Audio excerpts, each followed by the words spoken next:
Apa kabar? Jumpa kembali dengan tim multimedia podcast GKJ Pekalongan. Saya akan mengawali dengan pantun. Makan roti pakai selai. Cakep. Belum habis ditaruh di nampan. Iya. Podcast ini akan saya mulai. Selamat menyaksikan. Iya. Awe-awe. Iya. Kami panitia Bulga 2023 dan tim Mulmed GKJ Pekalongan pada saat ini akan bersama-sama membahas topik atau obrolan yang sangat menarik dengan judul merujuk pada tujuan akhir. Begin with the end in mind from the 7 habits of highly effective teens. Ya. Tentu saja sebelum kita mulai, saya akan memperkenalkan bersama saya host atau MC pada podcast saat ini. Saya Adwis, didampingi oleh sebelah kanan saya Ibu Sinta. Halo. Ya, ini nanti akan berbagi share pengalaman ketika masih muda, masih anak-anak, remaja, tumbuh dewasa, dan banyak sekali yang nanti akan dibagikan untuk kita. Selamat malam. Ya, sehat. Ya. Dan sebelah kiri saya tentunya tidak asing dengan jadwal yang sangat sibuk sekali, tetapi menyempatkan waktu untuk podcast kita saat ini, Bapak Pendeta Dwi Argo Muja. Selamat malam. Selamat malam. Okay. Sehat, Pak. Sehat. Ya. Oke, kita akan mengawali podcast kali ini dengan judul merujuk pada tujuan akhir. Begin with the end in mind. Tentunya ini salah satu kebiasaan yang kedua, yang tentang tujuan akhir. Di sini saya akan menyampaikan mengenai remaja dahulu ya, remaja, anak-anak, remaja, tumbuh dewasa.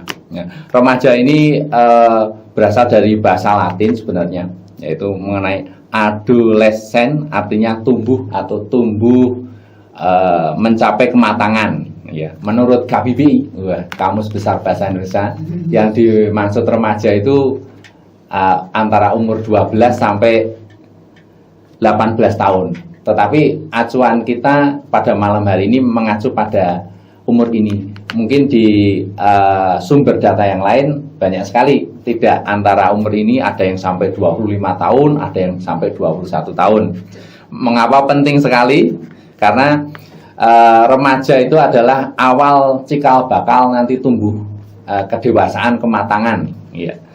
Kalau di dalam Kristen, umur remaja antara 12 sampai 18 tahun itu pengertian remaja Kristen adalah remaja yang percaya dan menerima Tuhan Yesus sebagai juru selamat sehingga mempunyai arah atau tujuan hidup yang pasti. Ya. Ada jaminan pasti di sini. Ketika kita mengikut Yesus, ada jaminan yang pasti. Nanti akan kita ulas mengenai ayatnya, bahwa firman Tuhan mengajarkan kita kalau kita mengandalkan Tuhan, pasti kita akan selamat, pasti kita akan mencapai tujuan akhir yang sempurna. Seperti itu. Ya.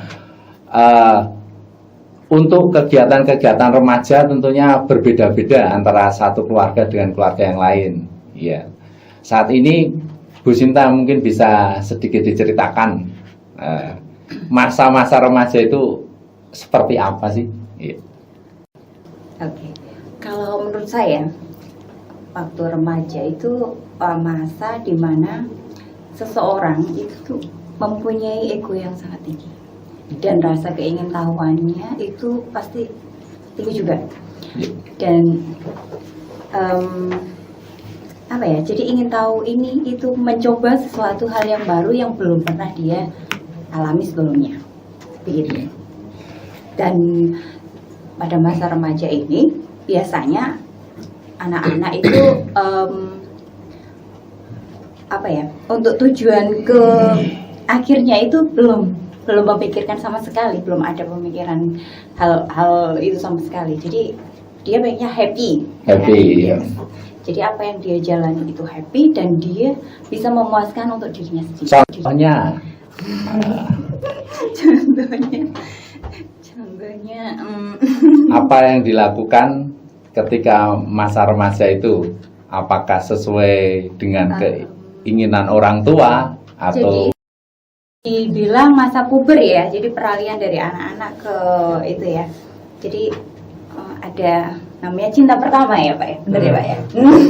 Itu masa remaja ada juga tuh cinta pertama itu contohnya itu. Selain itu mungkin kegiatan aktivitas sehari-hari.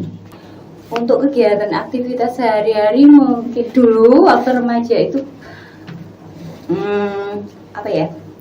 Kalau dari orang tua, di sisi orang tua itu pengennya anakku harus ikut ekstra ini, harus ikut menonjol di bidang misal nih olahraga, terus di bidang apa namanya bahasa asing, khususnya bahasa asing ya untuk yang sekarang ya. Meskipun untuk anak-anak pun sudah diajarkan bahasa asing, lalu mengikuti komunitas. Nah, dalam hal itu anak sendiri pun bisa memilih, dia belum tentu nih pilihan orang tua baik buat dia sendiri. Ini kan berbicara mengenai bulan keluarga. Tentunya yang kita bahas adalah kebiasaan bertumbuh, kebiasaan yang positif-positif. Ya, kalau kita lihat kegiatan positif anak-anak remaja itu salah satunya kan mengikuti ekstra, belajar bahasa asing, ikut bimbel, menekuni hobi, mengikuti komunitas atau olahraga. Apakah itu salah satu masa-masa waktu remaja yang dilakukan seperti yang contoh saya sebutkan tadi, atau malah membandel, disuruh ikut ini bertentangan, jadwal PA remaja misalkan hari Sabtu ternyata malah hangout sama teman-temannya, tidak ikut kegiatan tapi melakukan kegiatan yang lain yang tentunya kurang positif. Bagaimana tanggapannya? Kalau pengalaman itu dulu pernah saya alami juga sih. Jadi gini, waktu remaja itu pas hari Sabtu, biasa di tempat saya itu di gereja itu ada PA remaja. Dan PA remaja itu jam 7 malam waktu itu hari Sabtu. Nah, kebetulan teman sekolah nih, yuk kita hangout Saturday night gitu ya, ceritanya gitu. Nah, kita memilih mana? Memilih mana nih? Nah, itu. Milih hangout lah. Ya. Nah itu, jadi pada posisi itu tuh anak kadang mau hangout apa mau PA ya, gitu. Jadi antara mau positif atau negatif nih, nah gitu. Jadi itu tuh. Ya. Menanggapi ini juga mengenai kenakalan remaja. Kalau di dalam bahasa Latinnya itu juvenile delinquency, ya. Yaitu artinya Risetnya bagus nih. kerugian diri sendiri dan orang lain, ya. Contohnya, ya kan. Tentunya kan ada yang positif, ada yang negatif. Ketika kita masih anak-anak remaja bertumbuh dewasa itu bolos sekolah. Pernah dilakukan? Oh iya, pergaulan bebas, bohong tapi untuk menipu, atau kabur tanpa izin. Nah, hal-hal seperti ini kita akan bahas nih. Untuk menanggapi ini saya akan bertanya ke tanggapan Pak Argo mengenai kegiatan positif dan kenakalan remaja yang tidak mungkin dapat dipisahkan. Saya yakin ketika kita rajin sekolah, rajin ikut ekstra, tentu pasti ada hal-hal yang negatif yang dilakukan. Bagaimana Pak untuk menanggapi hal tersebut? Saya melakukan itu. Iya, hampir semua orang melakukan ya. Jadi memang menurut saya habit yang kedua yang kita bahas ini menarik karena mengingatkan kita bahwa memiliki visi masa depan itu penting. Karena ketika remaja ya kecenderungannya ya nggak mikir jauh-jauh masa depan yang seperti apa, kadang-kadang nggak semua orang begitu, termasuk saya. Betul, iya. Bahkan ketika ditanya besok kalau mau di dewasa mau jadi apa, kerja apa, itu ya waktu itu saya nggak punya gambaran sama sekali. Blank gitu ya. Blank. Emang ngalir aja. Kadang-kadang ya udah ikut apa kata bapak kata ibu ya udah manut aja. Bahkan sekolah di mana bla bla bla ya udah ikut aja. Atau ikut teman-teman yang asik apa ya udah ikut aja. Remaja kan begitu. Iya. Dan anyway saya ketika remaja juga jarang ikut persekutuan pemuda. Iya. Tapi nggak tahu kenapa kok sekarang jadi pendeta. Kayaknya Jalannya Tuhan, Pak. Ya, oke, caranya. Nah, tetapi menurut Stephen Covey yang menulis buku itu kan mengatakan bahwa remaja yang efektif itu ketika bisa punya kebiasaan begin with the end in mind, memulai sesuatu itu dari apa yang ingin dicapai, visi lah bahasa kerennya lah. Hanya kan tidak semua anak punya itu. Nah, menurut saya ketika banyak anak remaja yang terjatuh katakanlah pada kenakalan-kenakalan, ya mungkin kalau kenakalan yang ini standar-standar oke lah, nggak masalah. Tapi kalau sampai yang sangat serius, penyalahgunaan narkoba, kekerasan itu kan menunjukkan bahwa mereka tidak punya prinsip yang dipegang sehingga mudah ikut arus. Jangan-jangan semua itu karena salah satunya tidak punya visi yang jelas. Urip memeh nendi, siapa yang harus ku bela atau siapa yang harus aku hargai itu kadang-kadang nggak jelas sehingga mudah terombang-ambing itu. Nah, menurut saya habit ini menjadi penting. Terima kasih. Kita lanjut yang menarik sekali, begin with the end in mind. In the end in mind. Oke. Yang pertama pembahasan saat malam ini yaitu yang pertama memikirkan tujuan hidup.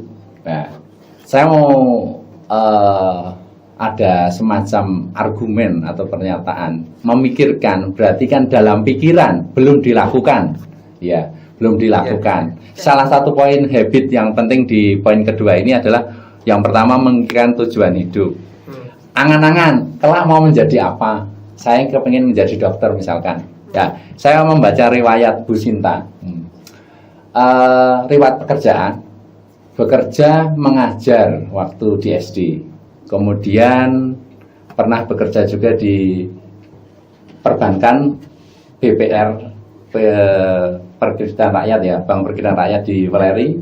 Kemudian riwayatnya saya baca juga pernah bekerja di Bank BCA Semarang, terus pernah di Pegadaian sampai sekarang di Panin Bank. Nah, saya mau tanya, apakah waktu remaja atau anak-anak pernah nggak memikirkan nanti saya gede kok kerja di bank? Nah, coba gimana tanggapannya memikirkan tujuan hidup mengenai hal ini? Terlintas dulu waktu kecil tuh cuman satu yang saya inginkan tuh seperti ibu, jadi guru malah. Jadi tidak sesuai ya? Iya betul. Jadi tidak ada angan-angan kok jadi pengen. Kenapa Mbak jadi guru Mbak? Bu? Bu Sinta tadi. Karena saya melihat ibu itu jadi guru kok enak gitu ya. Jadi gitu ya? Banyak anak gitu ya, betul. Karena saya sendiri tuh kurang kalau bersosialisasi dengan orang lain itu kurang Pak sebenarnya. Gitu. Makanya menghadapi duit aja ya di mana. Nah ini ternyata tidak sesuai ya. Iya, sekarang beda. Malah kebalikannya. Jadi ketemu orang, setiap hari bertemu dengan orang baru, menyapa orang baru apa itu jadi beda dulu. Berarti tidak ada dalam pemikiran sama sekali. Memang ini teori apa namanya yang kedua ini memang tidak semua Pak melakukan. Kadang ketika di masanya itu tidak terpikirkan, mengalir begitu saja. Ini contohnya. Apalagi saya pendeta itu kan sama sekali di luar nalar. Tahu-tahu jadi pendeta. Dengan kata lain memikirkan tujuan itu penting. Penting. Mungkin kalau kita sekarang mempunyai anak gitu kan, kita berupaya sebagai orang tua menanamkan anak kita, mengarahkan, memikirkan kira-kira imajinasinya nanti kelak mau seperti apa. Dibangun seperti itu ya. Mungkin masa-masa kita beda ya. Akan tetapi kita akan berusaha dengan anak-anak kita nanti berusaha istilahnya apa ya? Mengarahkan lebih tepatnya supaya poin ini bisa terwujud seperti itu. Mungkin ada tanggapan yang lain yang poin 1 Pak memikirkan tujuan hidup. Kalau saya punya tanggapan begini. Menurut saya ada dua cara kita memikirkan tujuan akhir ya. Bisa itu berupa profesi yang jelas spesifik, dokter lah, guru lah, bla bla bla. Tapi bisa juga berupa nilai atau value gitu. Misalnya gini, saya kasih contoh. Orang tua saya nggak pernah memaksa saya atau mengarahkan saya jadi apa profesinya. wis dadi apa wae karepmu. Pesannya cuma satu, jadilah orang yang dalam pekerjaan nanti bermanfaat bagi banyak orang atau bagi orang lain. Dadi guru oleh, dadi apa jenenge swasta boleh dan sebagainya. Nah, akhirnya jadi pendeta. Asumsinya kan kayaknya juga bermanfaat lah bagi orang lain. Iya, bermanfaat ya. Jadi itu sangat bermanfaat. Jadi itu visinya sampai ya. meskipun profesi bentuknya apa itu ya bebas. Bebas, ya. Menurut saya kita perlu terbuka pada dua ranah itu sehingga anak-anak juga diberi ruang untuk berimajinasi, memikirkan bentuk-bentuk yang terbuka, tidak harus saklek dengan selera orang tua misalnya gitu. Iya. Itu yang pertama. Yang kedua, sayangnya memang pola pendidikan kita tidak selalu dulu ya zaman kita remaja tidak selalu membiasakan anak-anak untuk berimajinasi seluas-luasnya, kemudian tidak merangsang kita untuk berpikir kritis, imajinatif, karena seolah-olah sudah ada pola yang baku. Pokoknya pekerjaan yang ideal itu ya jadi ini kayaknya pilihannya hanya itulah. Iya. Gitu kan? Nah, padahal sekarang dunia berubah begitu cepat. Konsep tentang pekerjaan, profesi nggak selalu terkotak-kotak seperti dulu. Iya. Bahkan sekarang orang bisa sukses sebagai freelance hanya kerja di rumah Iya. apapun. Dan itu zaman dulu nggak terbayangkan. Tapi yang penting menurut saya adalah melatih kemampuan untuk visioner itu menjadi penting supaya anak-anak bahkan orang dewasa itu punya mau jadi apa sih aku? Jadi apa itu masih bukan jadi profesi tapi jadi orang yang seperti apa? Ya. Nilai apa yang dipegang itu menurut saya penting. Iya. Ya, terima kasih. Berarti poin yang pertama kita setuju ya, memikirkan tujuan hidup itu penting. Nah, jangan kita kadang menyepelekan karena mungkin beda masa, tentu beda juga perilakunya. Yang poin kedua sekarang, membuat tujuan hidup jangka pendek maupun jangka panjang. Ya, kaitan dengan tadi Bu Sinta, pernahkah karena tadi poin pertama itu tidak memikirkan, tentunya tidak ada planning membuat tujuan hidup jangka panjang atau jangka pendek. Andai kata ini menjadi seorang dokter, tentunya kita punya rencana setelah kita pikirkan, oh saya kelak nanti ke menjadi dokter. Yang kedua, kita membuat tujuan jangka pendek, artinya yaitu kita tentunya dari usia dini sudah dikenalkan dengan buku-buku mungkin tentang ilmu kedokteran, apa itu yang dimaksud dengan alat kedokteran, alat suntik, alat stetoskop atau multi yang lain. Tentunya seperti itu. Kalau kepingin menjadi seorang masinis, tentunya paling tidak sering ke naik kereta, nama keretanya apa kan seperti itu ya. Paling tidak tahu kan seperti itu. Nah, untuk jangka panjangnya ketika kita menginginkan anak kita, ini bukan paksaan ya, artinya anak kita punya imajinasi, terus kita sebagai orang tua itu membantu supaya mengarah ke situ, kita memfasilitasi tentunya jangka panjang. Kalau kepengen kedokteran, otomatis nanti kalau sekarang katakanlah remaja kisaran kelas 6 SD atau kelas 1 SMP, tentunya nanti kuliah kurang lebih 6 tahun lagi. Lah 6 tahun lagi tentunya orang tua, oh berarti harus mempersiapkan universitas mana yang kira-kira istilahnya mau dituju. Tentunya kan seperti itu jangka panjangnya. Tentunya peran biaya orang tua itu kan sangat dibutuhkan.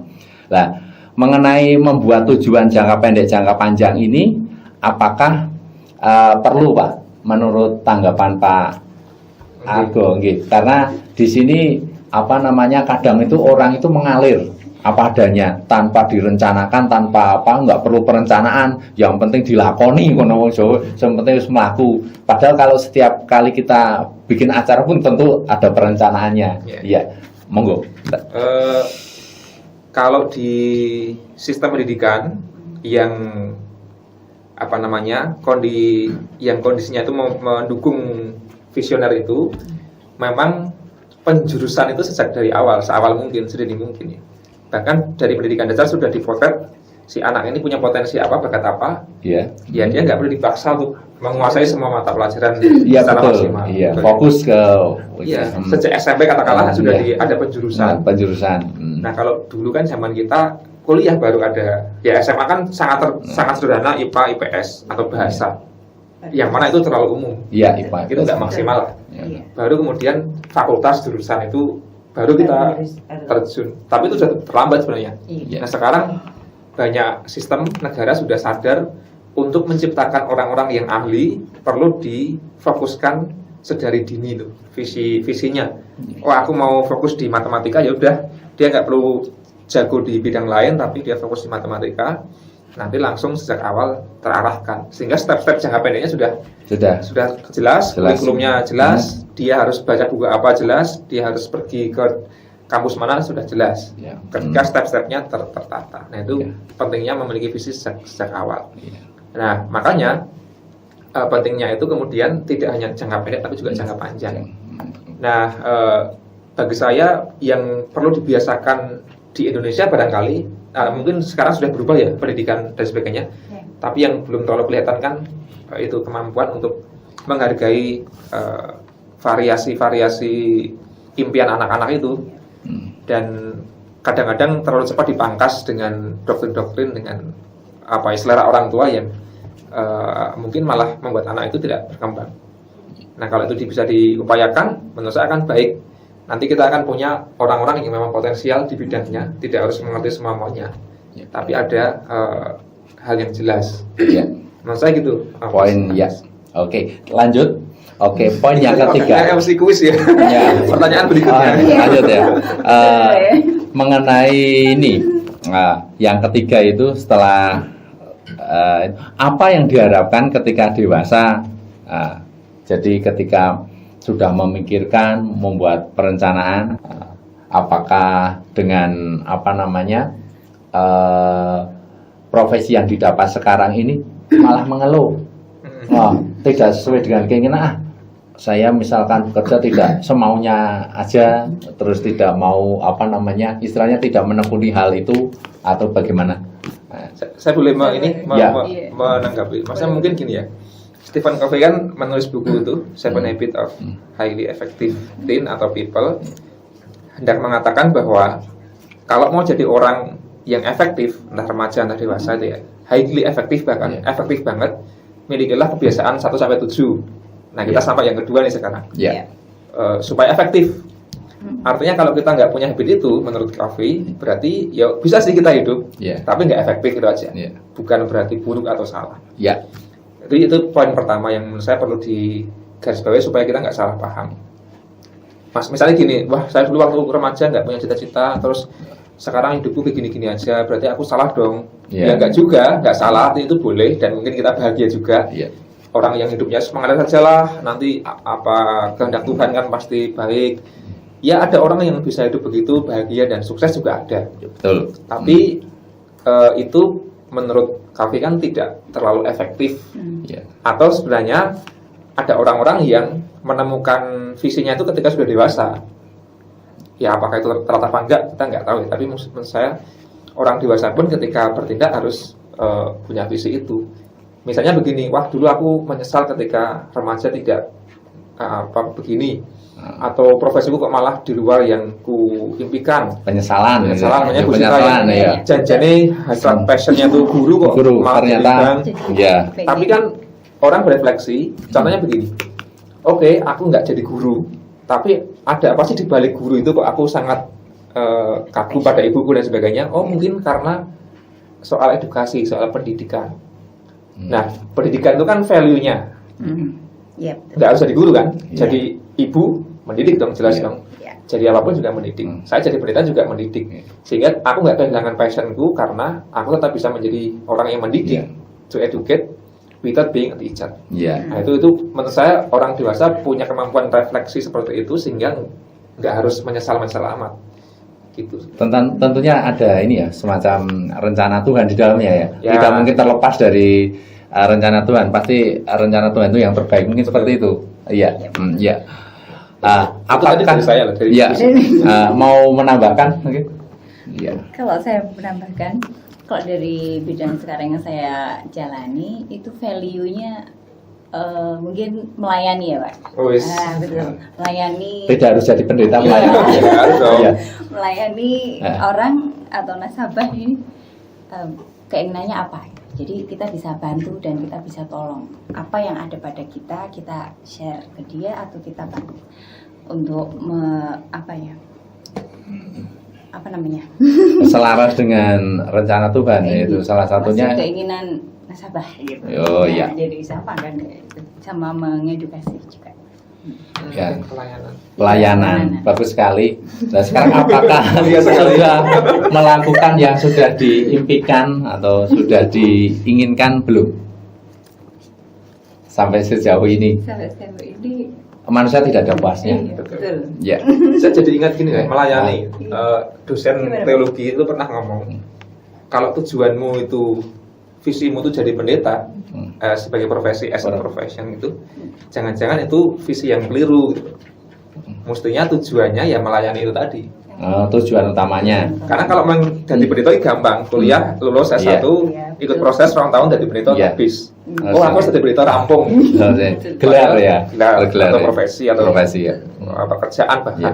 Tapi kan visinya harusnya lebih tinggi atau lebih luhur dari itu kan, bukan Ya, soal betul. jadi profesi pendetanya, tapi soal melayaninya itu. Ya. Sehingga keberhasilan pada soal bukan status tapi perannya. Nah, menurut saya itu Ya. bagi teman-teman atau keluarga atau semua orang yang barangkali mungkin sekarang sedang galau karena wah kok profesiku cuma gini ya, nggak viral atau nggak keren gitu. Mungkin kita perlu belajar dari value tadi. Oke. Ya. Kita tetap masih punya visi yang mulia, meskipun saya hanya ibu rumah tangga, atau saya hanya penjaga toko, atau saya hanya bakul neng pasar, tapi value-nya kan tetap ada tuh, melayanilah atau pengabdian atau kerjasama lah. Ya. Oke. Nah, menurut saya itu yang penting. Baik, iya. Untuk memiliki pernyataan misi pribadi, untuk menetapkan tujuan, mengubah kelemahan menjadi kekuatan, itu salah satu poin yang kedua, kebiasaan positif tentunya. Setiap manusia pasti mempunyai kelemahan. Jangan dijadikan alasan Ya. ketika kita tidak bisa melakukan hal tersebut, terus kita tersisih atau terbuang. Tetapi Tuhan punya rencana lain. Ketika segala sesuatu itu Tuhan itu bisa menjadikan yang tadinya tidak bisa jadi bisa, yang tadinya lemah jadi kuat. Itu poin positif untuk kita. Selanjutnya untuk mengatur waktu ya. Kadang dari beberapa poin-poin yang kita bahas pada saat ini ada hal yang perlu digarisbawahi, itu evaluasi, ya kan? Apakah yang setelah kita lakukan tadi tahapan-tahapan itu, apakah ada yang kurang, ada yang terlewatkan, bahkan mungkin tahapan-tahapan itu apa yang perlu diperbaiki, kan seperti itu, ya. Kalau mengatur waktu, kadang itu tuh kita itu suka malas, kita suka mengindahkan.